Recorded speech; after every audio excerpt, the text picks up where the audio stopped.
ধূমপান স্বাস্থ্যের পক্ষে ক্ষতিকারক, এতে ক্যান্সার হয়। Smoking is injurious to health. It causes cancer.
এই নাও, এই নিয়ে সকাল থেকে 5 কাপ হলো। শোনো ব্যোমকেশ, আমার মনে হয় তোমার বউয়ের আর প্রয়োজন নেই। তুমি সারাটা দিন চোর জালিয়াত ধরে বেড়াও, আর তোমার চা বানানোর জন্য একটা দিন রাতে দাসী রেখে দাও। এ সংসারে আমি আর থাকবো না, আমি চললাম বাপের বাড়ি। হঠাৎ কি হলো তোমার সত্য? হঠাৎ নয়, বেশ অনেক দিন ধরে দেখছি তুমি দলিল কাগজ ঘেটে যাচ্ছ, আর নয়তো এই রচনাবলিতে মুখ গুজে বসে আছো। শুধু চা বানানোর সময় তোমার আমার কথা মনে পড়ছে, তখন সুর করে ওগো 1 কাপ চা নিয়ে আসো না গো। আমি আর দাসী হয়ে থাকতে পারলাম না। আরে কি অদ্ভুত, এটা তো আমার কাজ। আর জালিয়াতটাকে তো প্রায় ধরেই ফেলেছি, এর জন্য আমাকে বীরেশ্বরবাবু মোটা টাকা দিচ্ছেন। থাক, আমাকে আর জবাব দিয়ে লাভ নেই। আমি ঠিক করে নিয়েছি, আমি চললাম। সেই পুজোর সময় নিয়ে বেরিয়েছিল, তারপর থেকে যখনই বেরোনোর কথা হয় ওনার কাজ এসে যায়। ওগো, কাজ কি তুমি একা করো নাকি? কোনোদিন ফুটোটা নেড়ে দেখেছো? জানো সারাদিন রান্না করে ঘর সামলে 5 কাপ চা বানানো কত কঠিন? না, উনি চললেন জালিয়াত ধরতে।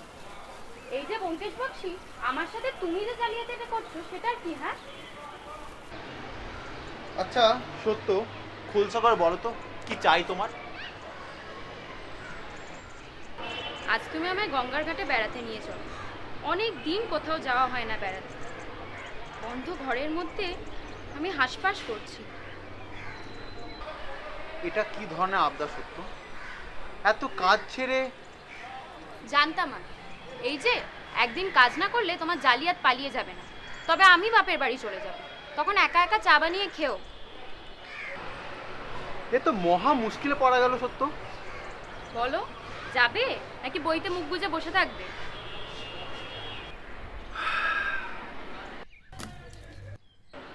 অগত্যা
আচ্ছা, আপনি ডিটেকটিভ ব্যোমকেশ বাবু না?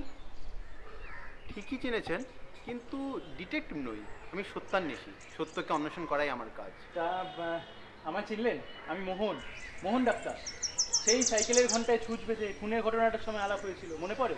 ও হ্যাঁ হ্যাঁ, নমস্কার নমস্কার। এই ইনি হচ্ছেন আমার সহধর্মিণী। নমস্কার। সত্যবতী। আর ইনি হচ্ছেন মোহন ডাক্তার, বিলেত ফেরত। আরে কি যে বলেন আপনি ব্যোমকেশ বাবু, আপনার কাছে আমরা কি? আপনার খ্যাতি বিদেশ বিভুঁই অবধি পৌঁছে গেছে। তবে আপনার কাছে আমি যেতাম একটা সমস্যা নিয়ে, কিন্তু হ্যাঁ ঠিক আছে, অসুবিধা নেই, চলুন না। আমার বাড়িতে গিয়ে এক কাপ চা সেবন করে নিয়ে ব্যাপারটা নিয়ে আলোচনা করা যেতেই পারে।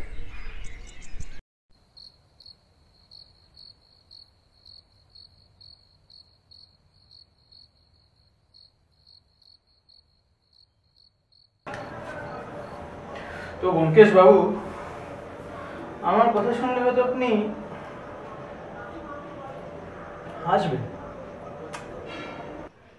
দেখুন মোহনবাবু, যদি হাসির কথা বলেন তাহলে নিশ্চয়ই হাসবো, কিন্তু আপনার চোখ মুখ দেখে তো সেই কথা মনে হচ্ছে না।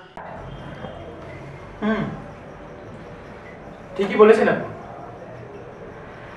জিনিসটা হয়তো খুবই সহজ, কিন্তু আমার কাছে কেমন যেন এক দুর্ভেদ্য প্রহেলিকা হয়ে দাঁড়িয়েছে ব্যোমকেশ বাবু। আমি নেহাত বোকা নই, সহজ সাধারণ বুদ্ধি আছে বলেই মনে করি।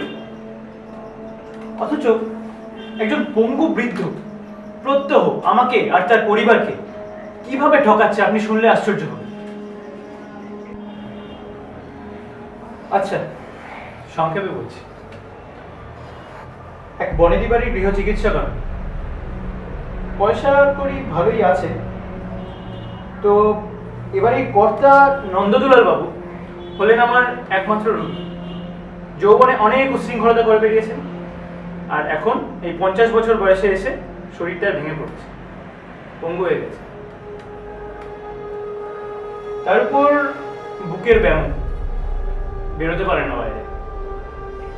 তবে উনার ইচ্ছে হলো যৌবনে উনি যা যা করে বেরিয়েছেন এখনো উনি তাই করবেন।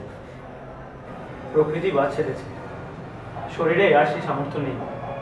তাই বিশ্ব ব্রহ্মাণ্ডের উপর কদর্য যত গালাগাল সব এখন তিনি বর্ষণ করছে, আর দিস্তে দিস্তে লিখে যাচ্ছে, কখনো বা লাল কালিতে, কখনো বা কালো কালি। কি লেখেন? গল্প বা আত্মচরিত্র বলতে পারেন। একবার পড়েছিলাম সে গল্প। গঙ্গা স্নান করলেও মন পবিত্র হয়।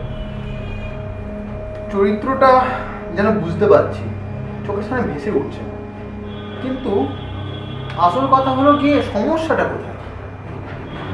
আচ্ছা ব্যোমকেশ বাবু, আপনি তো সমাজের নিকৃষ্ট জাতির লোকদের অনেক কাছ থেকে দেখেছেন।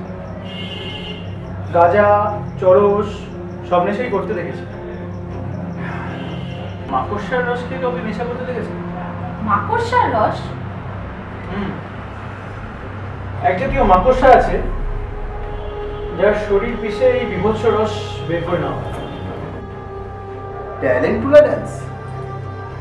এর আগে স্পেনে এই ধরনের রস খেয়ে লোকেরা হরদম নাচ করত, কিন্তু এই দেশে তো এরকম আমি কখনো শুনিনি এর আগে। ঠিকই বলেছেন, ট্যালেন্টুলা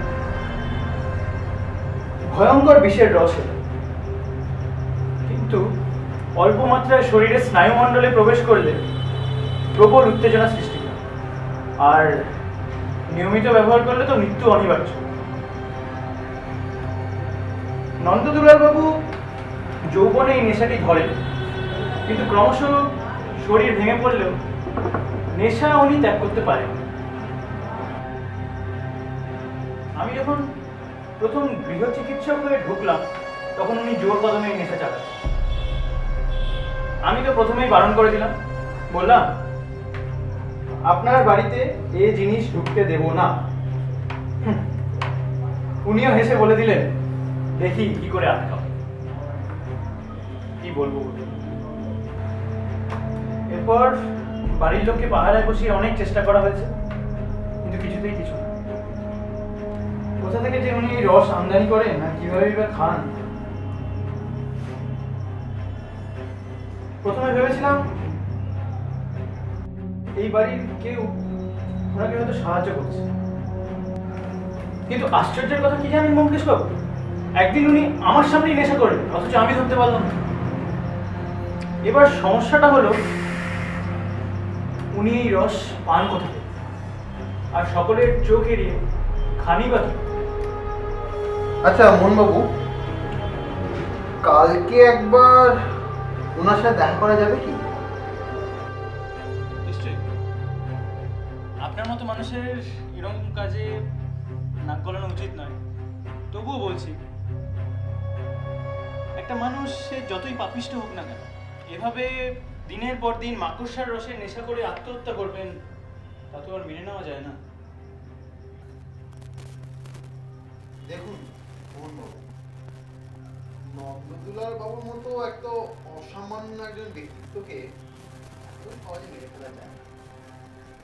আপনার সমস্যা নিশ্চয়ই সমাধান করব, আর একান্তই যদি না পারি,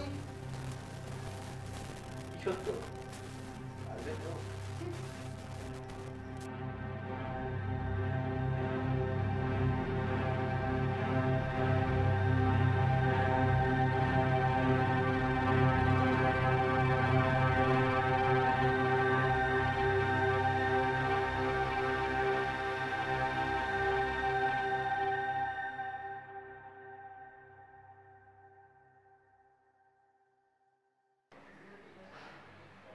আরে মোহনবাবু যে, নমস্কার।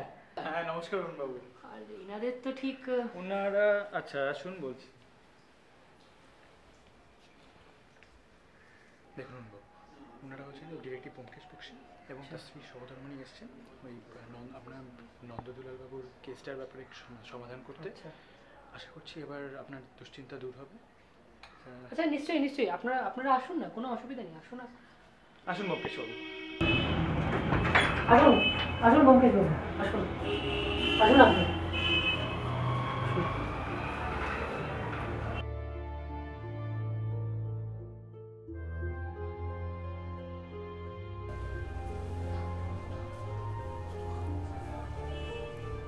আবার খেয়েছেন? বেশ করেছে, খেয়েছি, তাতে কার বাবার কি? হ্যাঁ, আরে এতে আপনি নিজেই নিজের কেবল ক্ষতি করছেন, মস্তিষ্কের তো দফা রফা হয়ে গেছে আপনার। তাই নাকি? তা তোমার তো ঘটে অনেক বুদ্ধি ডাক্তার, তবে ধরতে পারছো না কেন শুনি? চারিদিকে তো অনেক সিপাহী লাগিয়েছে আমার পেছনে, কই ধরতে পারলে না? আপনার সাথে কথা বলাই বৃথা। ধরতে পারে না, ধরতে পারে না, দিনটা দিন আনো না। কে হে, কে হে তোমরা? আমার বাড়িতে ঢুকে পড়ো চাপাকে না জানিয়ে। হ্যাঁ, এক্ষুনি চলে যাও, নয়তো আমি পুলিশকে এক্ষুনি ডাকবো। ছিচকে চোরের দল কোথাকার। ওনার কথায় কান দেবেন না আপনি ব্যোমকেশ বাবু, আপনি আপনার কাজ করুন। সে তো করতেই হবে।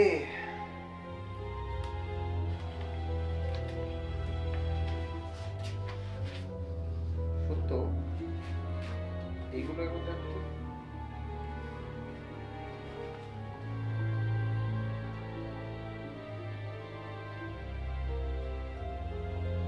ছি, অরুণবাবু, ব্যাপারটা নিয়ে আপনার সাথে কিছু কথা আছে, আপনি কি একটু সময় দিতে পারবেন? নিশ্চয়ই, চলুন। আচ্ছা, আপনাকে আমি কয়েকটা প্রশ্ন করব, তারা কিন্তু কোনো লুকোছাপা না করে উঠতে দেবেন, কেমন? নিশ্চয়ই। আপনার কি ওনাকে সবসময় নজরবন্দির মধ্যে রাখেন? হ্যাঁ, সর্বদা আমি বা মা কেউ না কেউ ওনার পাহারায় আমরা থাকি, এবং বাইরের কোনো কাজের লোককে আমরা ঘরের কাছে ঘিসতেও দিই না। ওনাকে কি কখনো ওটা খেতে দেখেছেন? না, তা দেখিনি বটে, তবে হ্যাঁ উনি খেয়েছেন সেটা বুঝতে পেরেছি। জিনিসটা দেখতে কেমন? আগে যখন প্রকাশ্যে খেতেন তখন দেখেছিলাম, অনেকটা জলের মতো দেখতে, হোমিওপ্যাথিকে শিশিতে থাকতো, শরবতের সাথে উনি মিশিয়ে ওটা খেতেন। না, আমরা তন্ন তন্ন করে পুরো ঘর খুঁজেছিলাম, কোথাও এরকম কোনো শিশু পাইনি। আচ্ছা, ওনার ঘরে কি আর কেউ আছে, মানে বাড়ির লোকদের বাদ দিয়ে? না, ডাক্তারবাবু ছাড়া আর তো কেউ ওনার ঘরে ঢোকে না। আচ্ছা অরুণবাবু, কোনো চিঠিপত্র, মানে ওই চিঠিপত্র আসে কি ওনার নামে কখনো? হ্যাঁ, সপ্তাহে একখানা করে রেজিস্ট্রিতে চিঠি আসে বটে বাবার নামে। কোথা থেকে আসে, কে পাঠায়? কলকাতা থেকেই আসে। রেবেকা লাইট নামের একজন স্ত্রীলোক চিঠি পাঠায়। কখনো কি ওগুলো খুলে দেখেছেন কি আছে ওর মধ্যে? দেখেছি, সাদা কাগজ। সাদা কাগজ? সাদা কাগজ? আপনি আপনি ঠিক বলছেন? হ্যাঁ, আসলে পিয়নের থেকে রসিদে দস্তখত করে বাবা নেন ঠিকই চিঠিটা, তবে আমি সবসময় চিঠিটা খুলে দেখি, কিন্তু সাদা কাগজ ছাড়া কিছুই থাকে না। ভাই, আশ্চর্য ব্যাপার। সাদা কাগজ রেজিস্টার করে পাঠানোর মানে কি? সে আমি বলতে পারবো না।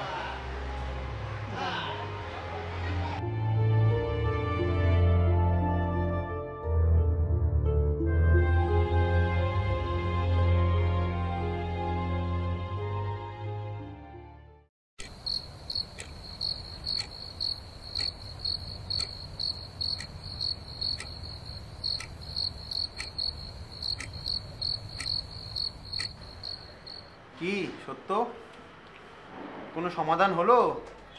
আমার দ্বারা তো হলো না, দেখো তুমি পারো কিনা। তবে আমার মনে হয় নন্দ দুলালবাবুর ঘরে একটা আতরের শিশি ছিল, ওটাকে অ্যানালাইজ করলে যদি কিছু পাওয়া যায়। মাকড়সার রস পাওয়া যায় বুঝি? আর যে জিনিসের 1 মাইল দূর থেকে গন্ধ পাওয়া যায় সে জিনিস কেউ লুকিয়ে ব্যবহার করে? আর উনি যে আতর মাখেন তার কোনো প্রমাণ পেয়েছো সত্য? না, তা পাইনি। না হে না, ওই দিকে না, অন্য দিকে সমাধান করো। কি করে জিনিসটা ঘরের মধ্যে আসে? নন্দদুলাল বাবু কি করে সবার সামনে এটা মুখে নেন? রেজিস্ট্রিতে সাদা কাগজই বা কেন আসে? ওই স্ত্রীলোককে টাকা কেন পাঠানো হয়? এসব ভেবে দেখেছো কি সত্য? অনেক ভাবলাম, কিন্তু আমার দ্বারা আর হলো না। ভাবো ভাবো, কষ্ট না করলে কার কেষ্ট পাওয়া যায়? গভীর ভাবে ভাবো, একাগ্রচিত্তে ভাবো, নাছোড় বান্দা হয়ে ভাবো সত্য।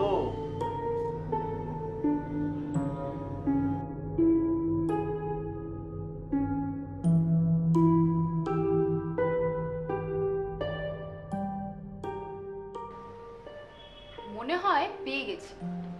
বেশ তো, কি পেলে শুনি? দেখো, নন্দদুলালবাবুর ঘরে কতগুলো মাকড়সা দেখেছিলাম, হয়তো উনি ওইগুলোকেই। সত্য, তোমার জবাব নেই, জবাব নেই। ওই দেওয়ালের মাকড়সা ধরে ধরে খেলে নেশা হবে না। হ্যাঁ, গাময় গলের ঘা ফুটে বেরোতে পারে, বুঝলে সত্য? বেশ তো, তাহলে তুমিই বলো। ইহুদি স্ত্রীলোককে টাকা কেন পাঠানো হয় তা কি বুঝেছো? রেজিস্ট্রিতে সাদা কাগজ কেন আসে তা বুঝেছো? না। আর নন্দদুলাল বাবু অশ্লীল গল্প কেন লেখেন দিবারাত্র তাও বুঝতে পারোনি? না, তুমি বুঝেছো? বোধহয় বুঝেছি। আচ্ছা, নন্দদুলাল বাবুর জিভের রংটা খেয়াল করেছো কি? জি, ঠাট্টা হচ্ছে বুঝি? ঠাট্টা নয় সত্য, ঠাট্টা নয়। আসল রহস্য কিন্তু ওখানেই লুকিয়ে আছে। তুমি তো দেখেছিলে। কি রং? লাল। আর উনি তো পান খান না, তাহলে ওই রংটা কেন? কতটা যেন আন্দাজ করতে পারছি, কিন্তু তুমি পরিষ্কার করে বলো তো, কি করে বুঝলে? আচ্ছা, সংক্ষেপে বলি। তুমি প্রথম থেকে ভুল পথে যাচ্ছিলে সত্য। প্রথমে দেখতে হবে জিনিসটা তার ঘরের মধ্যে আসছে কিভাবে। তার তো নিশ্চয় হাত পা নেই, তাহলে কেউ এটা নিয়ে আসছে। কে সে? তার ঘরের মধ্যে 4 জন ব্যক্তি আসে, তার স্ত্রী, তার ছেলে, মোহন ডাক্তার। এই 3 জন তাকে বিষ দেবে না এ ব্যাপারে নিশ্চিত। তাহলে বিষটা নিশ্চয়ই সেই চতুর্থ ব্যক্তি দেয়। চতুর্থ ব্যক্তিটি কি? পিয়ন। সে হপ্তায় একবার সই করার জন্য ঘরে ঢোকে, সুতরাং তার মারফতেই জিনিসটা ঘরের মধ্যে আসে। খামে তো সাদা কাপড় ছাড়া আর কিছুই থাকে না। সেখানেই ফাঁকি। সবাই মনে করে খামের মধ্যে জিনিসটা আছে, তাই পিয়নকে কেউ লক্ষ্যও করে না। আর পিয়নটাও হুঁশিয়ার, ও অনায়াসে লাল কালির দোয়ারটা বদলে দেয়। আর ওই রেজিস্ট্রি সই করানোটা পিয়নকে ঘরে ঢোকানোর একটা অবকাশ মাত্র। বুঝলে সত্য? তুমি আরেকটা ভুল করেছিলে। ওই ইহুদিস্টি লোককে টাকাটা পেনশন স্বরূপ না, ওষুধের দাম হিসাবে পাঠানো হয়। আসলে ওই ইহুদিস্টি লোকটাই ওষুধ সরবরাহ করে। তাহলে দেখো, জিনিসটি তার ঘরের মধ্যে এসে পৌঁছলো, কেউ টেরও পেল না। এবার তিনি খাবেন কি করে? তার ঘরে অষ্টপ্রহর লোক থাকে, তাই তিনি গল্প লেখা শুরু করলেন। আর গল্প লেখার সরঞ্জাম তো তার হাতের কাছে সবসময় থাকে, তাই তাকে আর উঠে গিয়ে খেতে হয় না, খাটে বসেই তার কার্য সম্পন্ন করে ফেলে। তিনি কালো কালিতে গল্প লিখছেন, লাল কালিতে দাগ দিচ্ছেন, আর সুযোগ পেলেই নিপটা চুষে নিচ্ছেন।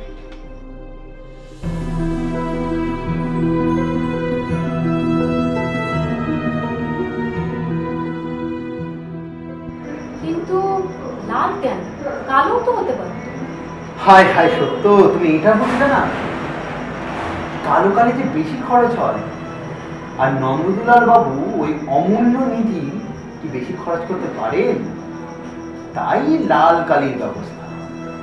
বুঝেছি, এত সহজ। কিন্তু ব্যোমকেশ, আমাদের তো এক্ষুনি মোহনবাবুকে জানানো উচিত। সেই নিয়ে চিন্তা করো না সত্য, আমি মোহনবাবুকে অনেক আগেই ফোন করে জানিয়ে দিয়েছি। এতক্ষণে উনি হয়তো লাল কালির দোয়ারটা সরিয়েও দিয়েছেন। আর ওদিকে নন্দদুলাল বাবু আমাদেরকে সকার বকার বলে হয়তো গালাগাল করাও শুরু করে দিয়েছেন।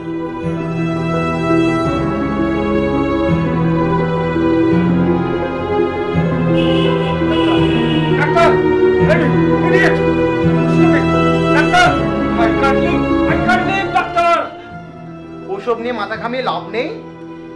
আসলে অবিমিশ্র ভালোবাসা যে পৃথিবীতে পাওয়া যায় না, মধুও হুল, কমলেও কাঁটা, এটাই নিয়ম।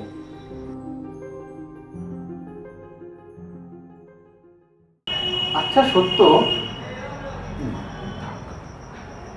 কি বলবে বলো?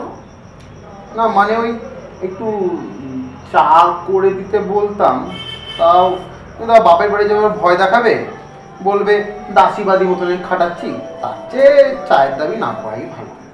বলতে পারলে তুমি আমি এই কথাটা? তোমার আর তোমার ছাত্রদের কে চা করে দেয় শুনি? না সত্য, সে তো তুমিই করে দাও, কিন্তু জোর করে। এই যে ব্যোমকেশ বক্সী, তুমি যে এত বড় বড় রহস্যের সমাধান করো, মনে রাখবে তার পেছনে আমার একটা অবদান আছে। আমার হাতের বানানো চা খেয়ে তবেই তোমার মস্তিষ্ক শতকরা কাজ করে, বুঝলে? আচ্ছা, কোনো অসুবিধা কোথায়?